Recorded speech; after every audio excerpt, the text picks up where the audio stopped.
I've had an issue before where I've went to try out a locomotive, look at a locomotive, meet somebody in a parking lot, and you can't test it out because you don't have access to a power outlet.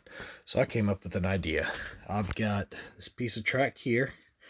These are soldered onto these rail clamps, hooked up to a plug that can also plug into the dummy plug on an Aristocrat, or the battery plug, running through to a motor controller that is reversible and has the speed control that then comes to a battery.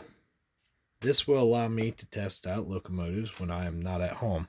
Now, there will be a fuse added here. That's why that is not insulated. I don't like running it without, but just for test purposes, I was out of automotive fuses.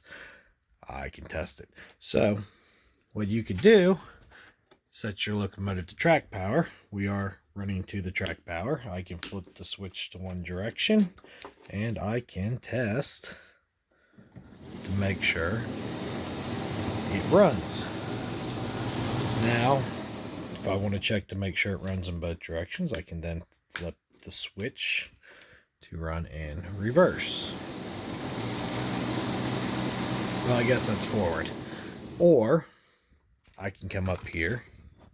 I can disconnect this, which is hard to do one-handed. Apologize, I'm going to set the phone down for a second.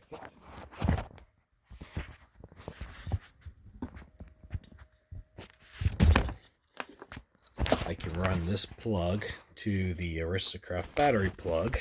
This one does not currently have Revo in it. It did, I removed it. I can plug it in there.